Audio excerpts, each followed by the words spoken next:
I want to pause for just a second because the reason my brother and I wanted to do this show was, like I said, recent news. You got several celebrities we know and we adore have had incidents with suicide. Some of the celebrity pageant young lady, you can go on the list, and I'm sure we know and identify people in our own lives that have thought about suicide. Let's stop for a second and say the importance of this interview was to let you. The reason we reached out to Dr. Terrance was to say to you that you are important. Let's Right. get that important. Let's stop right now. You are important. You count and you do matter. The reason you are here for a purpose, even if you hadn't figured it out yet, just you living and you being here adds purpose. You are the purpose.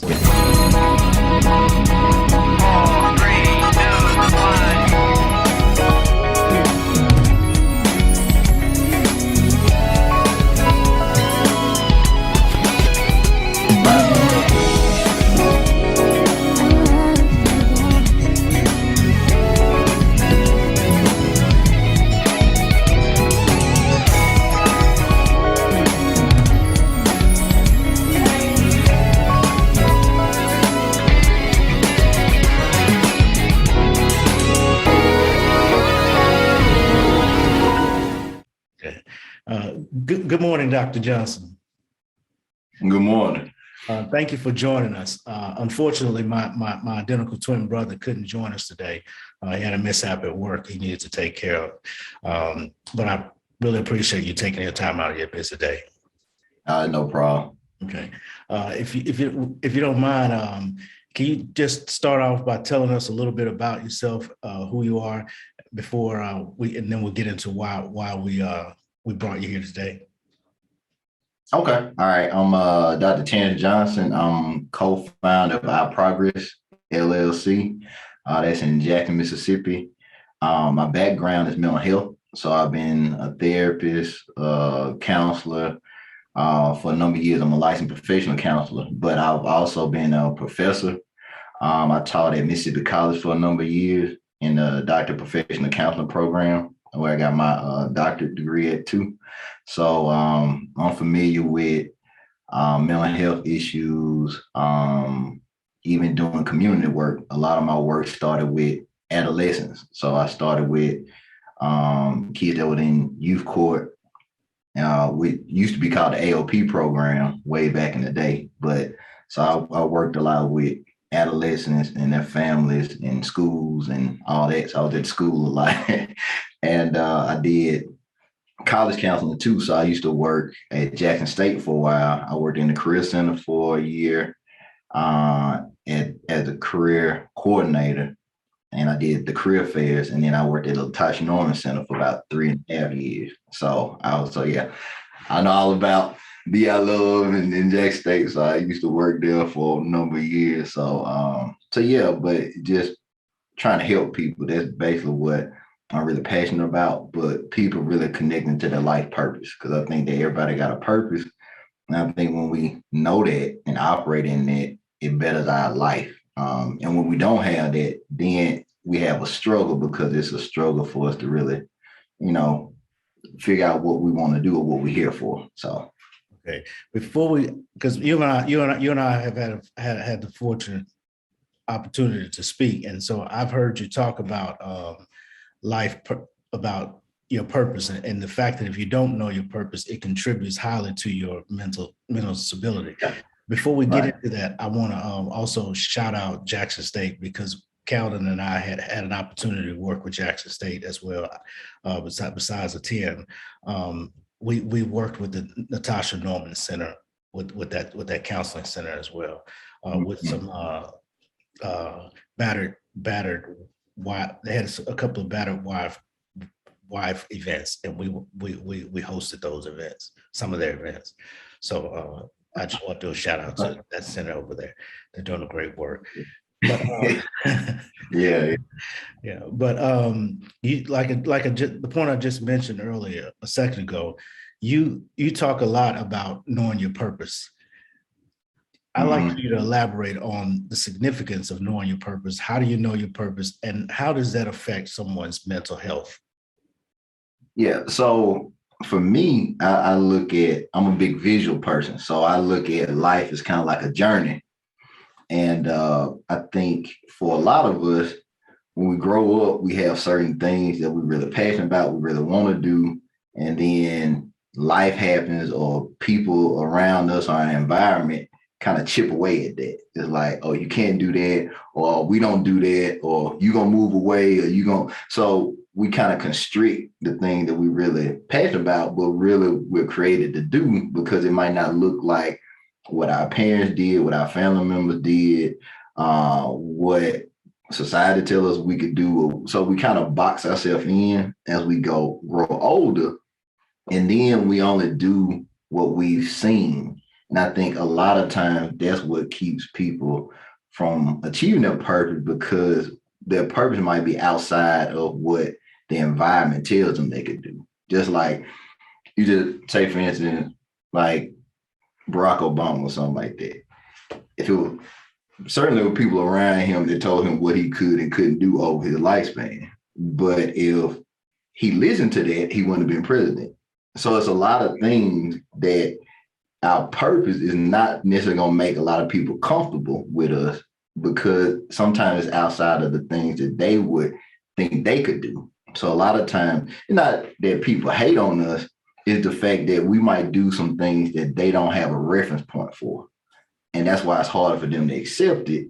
But then if we try and just be what other people want us to be, then that makes us like resent other people and kind of have other issues, or we might get depressed, or we might get sad, not necessarily just because of, oh, I want to be sad or depressed, like, oh, I'm trying to do this thing. I really want to, create some, do this, start this business, but everything around me is saying like, you can't do that. And then I start to think, I can't do that. And that's not for me to do. So it's kind of like that reverse, almost kind of like reverse engineering to block you from what you're really passionate about doing. And it might not be intentional. It just, people see the world from their eyes. So people can't see the world from my eyes. So what they tell me is just from what they can see. And if I don't really know my world that well, I can't really, I can't move forward, because there's going to be some time that people might disagree with what I want to do. Okay. Well, how do you get the strength or vision, or how do you to move forward in your passion, and how do you identify that? So one thing I'm really big on is exposure. If you're not exposed to certain things, then it's harder for you to move forward into it. So just like, if only people that I know look like me, talk like me, grew up with me, only thing I know is what they tell me and what I hear. But say if I take a trip, or I do an internship, or I go off to school and I meet new people, have these different experiences, now the world opens up a little different for me. Or like now you can actually do things online where you can meet people that's in different places and have conversations. So you don't necessarily have to travel to meet new people, but you got to be exposed to the stuff you're really passionate about. So if you want to like start a business, then you need to start talking to people that do that, because they're the ones that are going to give you real honest feedback about what you want to do, what ideas or whatever. Because you ask like your mom or something like that, like, this is what I want to do. She's like, oh, that's good, son. But she's not going to have something for you to really help, you know what I'm saying? And that's not her place. So it's like, you can't fault her for that, but you have to connect with people that are doing the things that you want to do. And I think that's the barrier for a lot of us, because some of us don't have access to that. Yeah. Even with internet, I mean, even with this social media age, where you can Google just about anything, or YouTube anything. Yeah. Is shouldn't people now be using those resources to kind of guide them towards their purpose? Even if I say I can't, there's nobody in my circle that does that. Okay. Yeah. I don't know anybody that does that. Yeah. What about using using the internet or YouTube to find things or find people or find topics. I may never talk to um, Nick Cannon, Yeah. who has produced several television shows. Yeah. If I want to be a television producer, I can Google him. I can Google him and I can watch several shows that he has produced to find out about television production. Yeah. So that's one way. The other thing is certain like meetup networking type things you could do online. And there's one thing, particularly when you were talking, it made me think about it. And it's something that I've been using lately to connect with new people. It's called Lunch Club. And it's kind of a way for you to meet people in different parts of the world that do different things. But it's kind of based on what you interested in. And they kind of just ask you a couple questions every day. And then they kind of pick people for you to meet. And you just get on, just like how we doing now, and you get on a Zoom call and talk. And it might be somebody you never would come across in your day-to-day life, but it's just like, oh, I'm meeting somebody. Oh, they doing something similar to me. Or just like what you're saying with YouTube, you can find a lot of stuff that can help point you toward a direction. But it's some of it is like getting online, but some of it is just kind of those, I won't say random moments, but it's kind of like those like chance meetings with people, and you just have a conversation. It's like, oh, this is what you want to, oh, I know somebody. And sometimes just being in the right place at the right time too. So yeah, that could be something. Okay, well, with you're familiar with Jackson, right? So you know what the challenges that we're facing right now with the crime rate and how things are increasing. The only reason I bring it up is because mental health, suicide rates, people's attitude towards the respect or appreciation for the next man or for the next person. Can you speak to that? How can we, what can we do as individuals to turn that around or increase our own mental health going through this? I think one thing, so a lot of times with mental health, people think about like how you feel and what you think about. But if you think about a person as far as their whole person, it's more of their well-being. And so our mental health is part of it, but also like other things too. So you got to think about like our physical health. You got mental, emotional, but you got spiritual, you got like relational, you got spiritual, and then like environment too. And then what we do is for like career. So like all those things affect what we feel or how we react to certain things. So you just take Jackson. So we know a lot of people, they're gonna be low SES. So that means they got financial issues. Then we know relationally, you know, you don't have a lot of, you know, solid families. You have single parent households. Then you have, as far as career wise, it's not that many job opportunities. And so then if you look at it in like all these different pieces, you see why the things happen in Jackson, because people have a lot of unmet needs. And if people don't have their needs met, you know, in a positive way, they'll find another way to get their needs met. And sometimes they might not turn out the best way, but it's because of the environment. It's like if you in certain settings, just like if people in Jackson had more access to things or better job opportunities or whatever, then certain things that people do as far as crime, like robberies and all that, it wouldn't be a need because some of those needs would be met. I mean, those needs would be met, but because people don't have access to that and they don't know another option to do it the right way, you know, like, well, look, I might have to do this today, or I might have to sell these drugs today, or I might whatever, because I need this money today. Nobody else gonna give me the money. I can't really go get a job like I want to. So it's like those things kind of create almost like a bubble where it's harder to really break out of because it's the sources, like the resources that's built to come in there, is not enough people. So just like people say, okay, we need more therapists or whatever, but that can only help with the management of what's going on in the day to day. But they need resources and things that can come in because they need money, they need jobs, they need education, they need all of that. And if you don't have ways to address that, it's harder then to say like, hey, well, we're gonna work on crime because it's more like a whole systematic thing.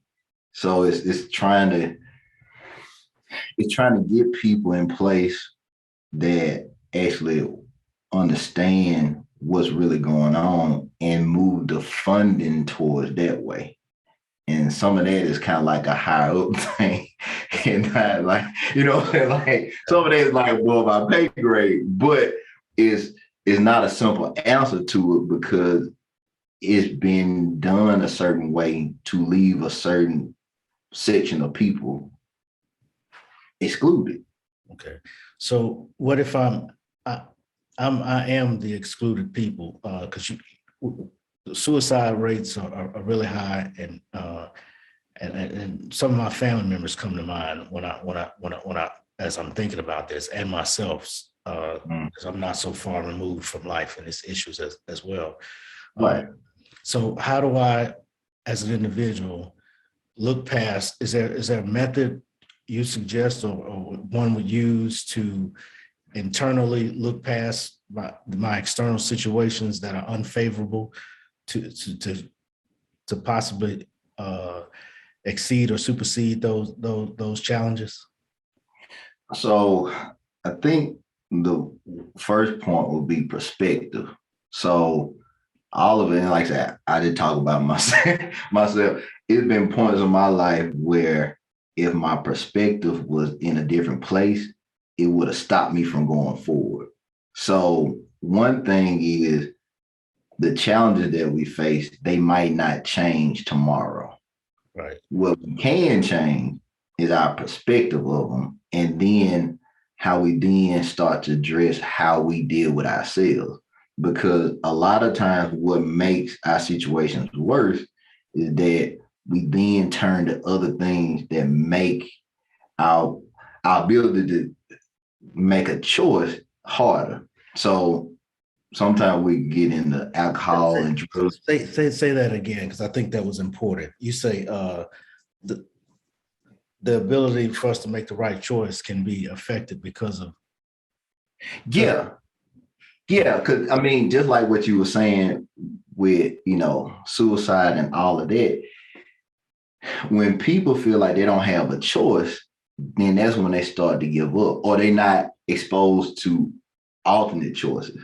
So just going back when I was working at the Latasha Norman Center, like I took students to every hospital in Jackson that would think about committing suicide. I rode in ambulance with them. I rode in a police car with them. I stayed there, made sure they got checked in, talked to their parents and all that kind of stuff. But the main thing was either they said, I don't know what I'm here for. Nobody cares about me or whatever. And so it's like, or they might have done something and they feel like, well, I made a mistake. This is the end of the world for me, but it's their perspective. But if nobody is there or they don't have any access to other options, then that's when people might feel like, well, it's no need for me to be here anymore, or nobody care if I'm here or not, and all that.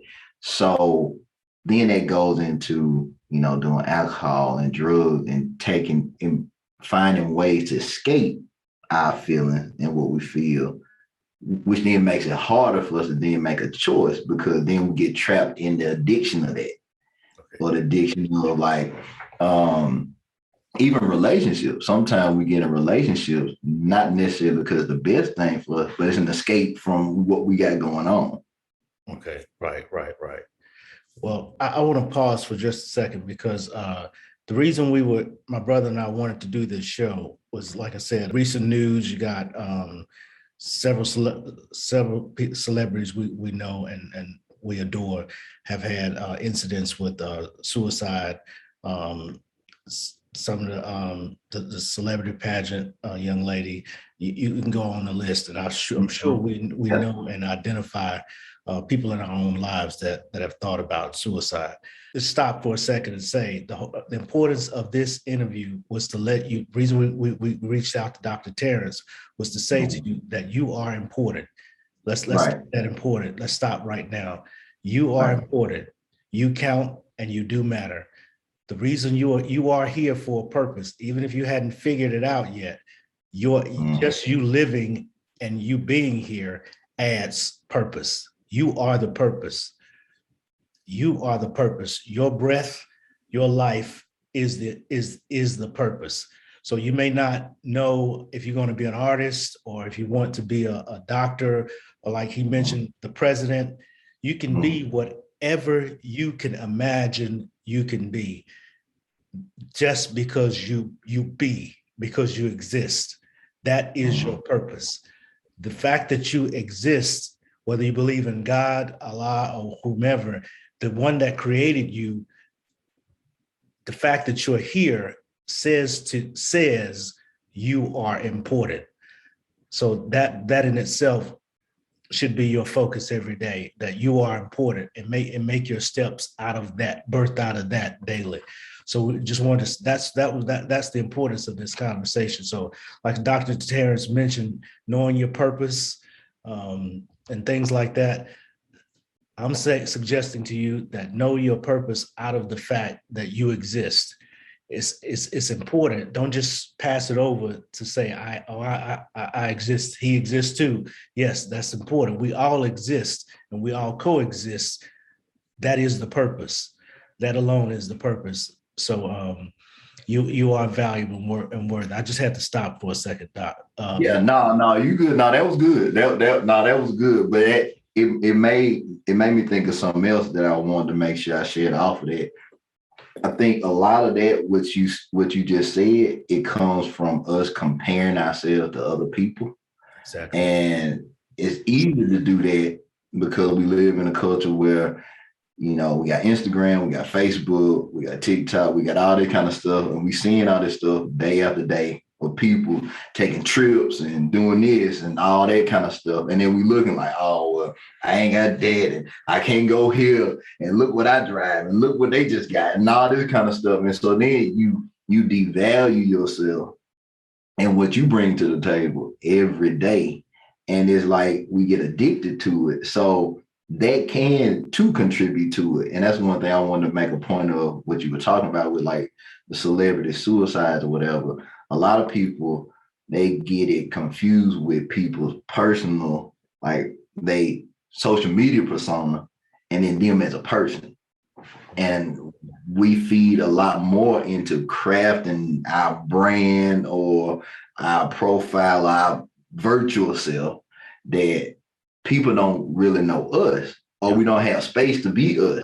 So then we have to be on all the time. Yeah. And people look to us to like have the answers or inspiration or whatever. But sometimes the people that actually have like the most, the nice energy, or they always have encouraging word, they might need it back to them the most. But a lot of people think that you got it together. Oh, you got it. And so sometimes when you see people just like Miss USA, people say, oh, she's beautiful and she's doing all this stuff. She's on TV. But that doesn't mean that was fully her. That was part of her. Part of her, right. But she was human too. And that doesn't mean she didn't have issues and problems. And I think that's the thing that people don't understand, that yeah, you can do great things, but that doesn't mean that those great things really impact you. They might impact other people, but it might not feed you the same way. Right. All right. Or problems are not separate from you because you've accomplished something. Your feet don't stop itching because you've acquired $1 million. Right. That was lame, or silly, but yeah, your ears don't stop getting cold because you drive a Lamborghini. You face the same problems that people face every day, no matter who you are. Yeah. Yeah. Yeah. Or Yeah. And go ahead. Go ahead. having things. My point is having things and stuff uh, with us being this Instagram being on all the time kind of world. Being on doesn't make you not human or not susceptible to life's Mhm. problems. Yeah. Yeah. And some of it we get into role. Like for me, I would say I'm a recovering people pleaser because that's where I live. Like I was always doing for other people, sacrificing, making sure everybody else was okay. But I want to make sure I was okay. And like I said, if you do for people or people can rely on you, depend on you, they're going to continue to do it because you teach people how you want to be treated. So like if somebody call you and you're going to pick up every time, they're going to expect that. And so you kind of lock yourself into something where it's like, man, I need some downtime or whatever. And I think that's why it's important to have boundaries too with people because you need a boundary so you can have space for yourself. And people think that that's, selfish or like, oh, I want to be able to help people. But if you really want to help people, you got to have boundaries so then you can recharge or you can even like figure out where you are. Like you might not be in a good place, but if you're going, you can't really tell that because you just so used to moving around, you're not really getting a good sense of where you are. At this point, what would you say to a troubled youth that's thinking right now of committing suicide, or to if you could have had a conversation? I know it's kind of broad in general now to think about it. If you were talking to Miss USA, if you had an opportunity to speak to her before before her tragic demise, or just a regular troubled youth that's contemplating suicide. I know that's broad after asking the question, but I can't think of how to narrow that down. What Yeah. Well, I think the first thing would be, and something that you said earlier is like, you matter, but even past that is that whatever pain is valid. I think that's what frustrates a lot of people when they're hurting. People try and minimize the hurt. dismiss that? Yeah. And so for me, it would be whatever you feel, that's okay to feel that. But there is a tomorrow and it is a next step to it. And you do have options. And I think that's the thing because in the moment, the pain is so much and people might miss it and say like, oh, well, you'll feel better. Oh, cheer up. Oh, whatever. And it's like, I want you to understand where I'm at.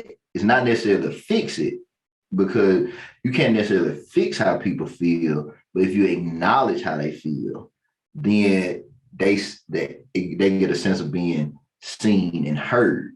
So a lot of times when I had students or clients or whatever come in and that's where they were, I would acknowledge that because they probably weren't going to tell me exactly what all they were feeling, Right. but I could get a sense based on what they looked like, how they were talking or whatever, and say like, hey, you seem like you going through a lot or whatever, or you hurting, and that's okay.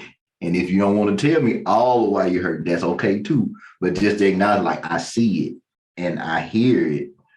And if you want me to help with that, it's some help, that you can have and all that. Because a lot of times what people do, they then start to like either say like, well, if people do tell them something like, hey, I've been thinking about this or whatever.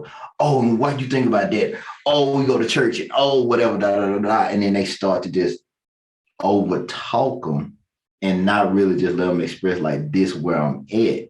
So then you could help them move forward with it. So I would say the message that I would tell anybody is one, we're all on a journey.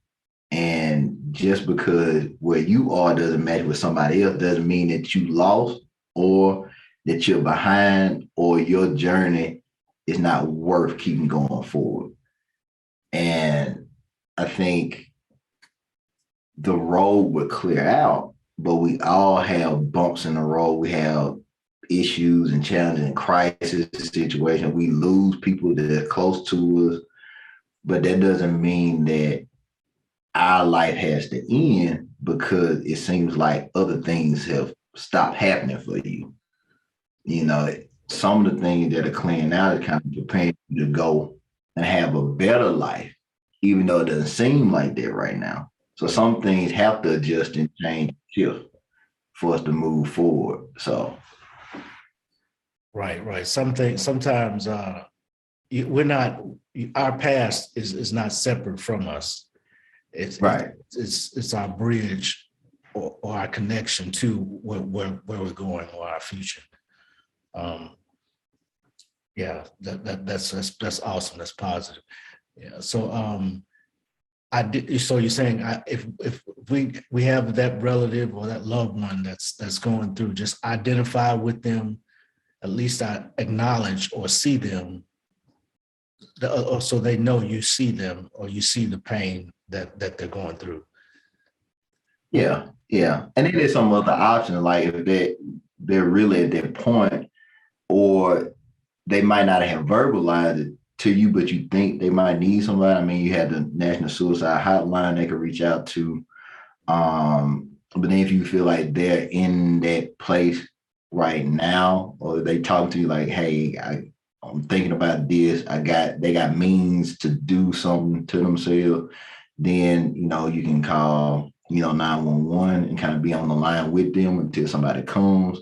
Or if you kind of in a more direct vicinity, you got a relationship with them where they would maybe go with you, go to the hospital or whatever like that, so you can get them admitted. Usually they do like a 48-hour hold there where they kind of like evaluate them, monitor them, give them time to rest or recuperate. And sometimes they might keep them longer than that, but those are some options that people have, because sometimes people, they want you to help, but they might not verbally say it. So some of it might like, hey, you want me to help? You want me to call somebody? You want me to, whatever. And sometimes they might be like, yeah, or sometimes they're like, well, I don't know.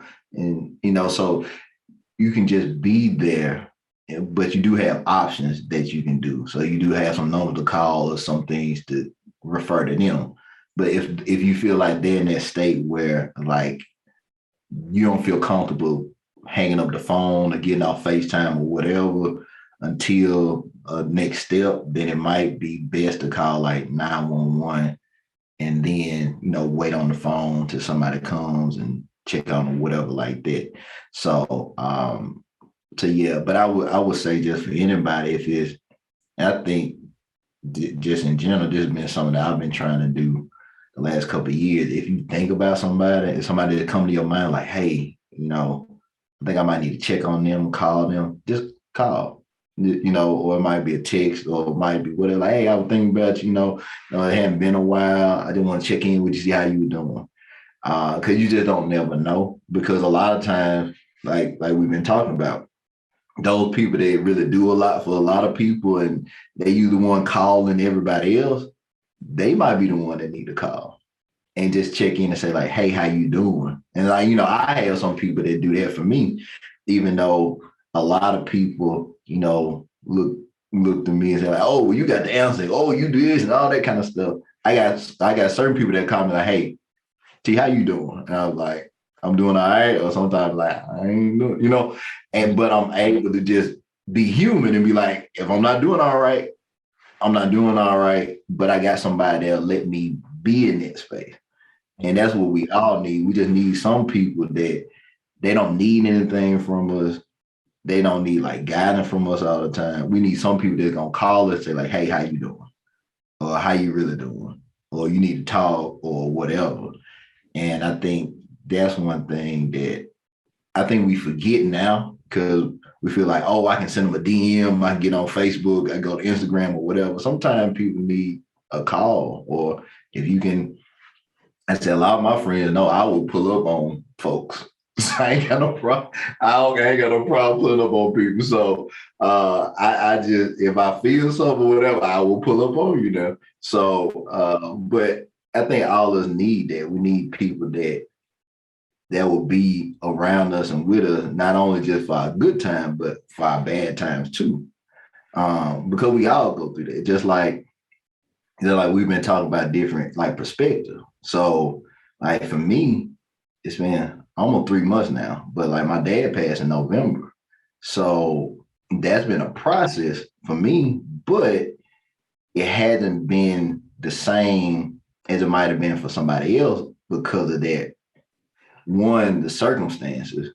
So if it would have just happened and he hadn't had like health issues over the years, it would have been more of a shock to me, or it would have been more of a like, oh man, like what am I supposed to do with this? So for me, I kind of had a process of like processing what could happen over the years, but that might have, if it was more sudden and just happened out of the blue, that could have totally put me in a different space. And so that's what I'm saying. Like people can have similar things go on, but for one person, it might be totally devastating. And for another person, it might be difficult, but it's manageable for other people. Not saying they're better people, but the circumstances might be different, or they might be in a different place in their life. Right. So people are affected differently by different things. Yeah. Yeah. Okay. Well, we're gonna I'm gonna kind of wrap it up. I'm not going to take up too much of your day, and we certainly appreciate you taking the time to speak with us today about mental health, perspective, purpose. Do you have any closing thoughts, or do you have any? How can people reach you, or do you have a book coming out or anything like that? So hopefully by the end of the year, I will had it done. I've been working on it for a minute. But right now I've been doing, I have like a blog on Medium where I do articles and stuff on there. And more kind of like what our conversation being like life purpose, just being more aware about yourself. So I do that.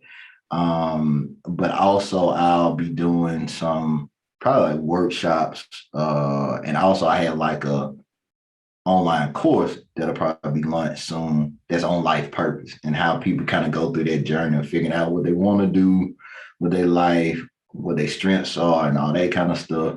So that's something as well. But like I said, for me, hopefully some of my said or we'll discuss today help, like I can talk, so I don't necessarily know everything if it impacts or connects with people the way it needs to, but that's what I always try and do. Whenever I talk, I don't try and I don't really try and talk about myself a whole lot. I just try and make sure what I'm saying connects and resonates and it's kind of people real experiences, because I think a lot of people, they don't really need to hear like a more clinical kind of conversation about these issues. They need a real time, real life conversation. And hopefully that's what people got from me today. And other than that, like I said, I'm just human like everybody else trying to figure this thing out day by day. And I had to do the work on myself to continue to try and encourage other people, empower them. So it's like I'm still working and trying to figure it out, trying to be a better person. And like I said, I just think that's where all of us are. Awesome. So how can people reach you if needed? So you can reach us on Facebook. It's Our Progress on Facebook and on Instagram, Our Progress CC. If you want to connect with me, you can connect with me on LinkedIn. It'll be Dr. Terrance Johnson. Or you can connect with me on my Medium page. That's at Life Excavator. That's the Medium page. Or if you want to just send an email, you can email at info@ourprogresscc.com, and it goes to our main one. Like I said, I have a business partner, Dr. Kendrick Bailey. So he does a lot of work with couples and like healthy relationships and all that kind of stuff. So he's doing some workshops with that. So if you in a relationship, want to get in a relationship, want to figure that out, he got some workshops. Actually got one starting next week, combos with couples. So if you're interested in that, check that out. I think, and if you just want to get to our website, it's www.ourprogress.cc. That's the website. So I think I gave all the links and all that. I think I got all of them. Yes, sir. Yes, sir. Again, like I said, we certainly most definitely appreciate you. And hopefully, like you said, we gave some good information out to you guys today. Most importantly, that, like I said, you are important, and reach out. If it's you that have the issue, understand that you are important and you matter to all of us. And if it's not you, and check on your people, check on those who you think are strong, check on those who may be a troublemaker, not to judge, but to at least try to identify where they are. That's a start. Whether you have the resources or not to make a change or difference, just know that your existence makes that difference. Start with that. And so again, Dr. Terrance, Dr. Johnson, we thank you. Okay. All right. You have a good day. No, thank you for having me. Yes, sir. Yes, sir. We're done. We're done. So what I'll do is contact you once everything is edited and shoot it to you, and hopefully it'll be a product that you'd want to share and put out there. Okay, yeah, no problem. Like I said, hopefully I covered what you wanted. I know we went some different places. So hopefully I covered what you wanted me to cover today. I did. I thought about it afterwards. I was like, I didn't think that through enough, because I'm thinking that's suicide is so broad. Mental health is so broad. I mean, it covers so many areas. And I was sitting here thinking, wow, man, we could go. And I was like, how do we narrow this? I should have thought a more narrow focus is what I was thinking, so we're not all over the place.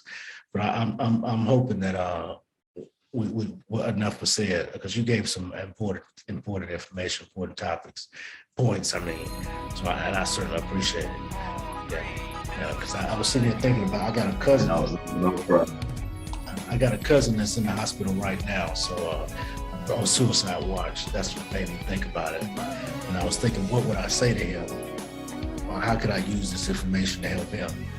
So that's what I was thinking about. Yeah. But anyway, well, thank you for your time. Yeah. All right. Well, you have a good day. Maybe we'll contact you soon. All right. Now you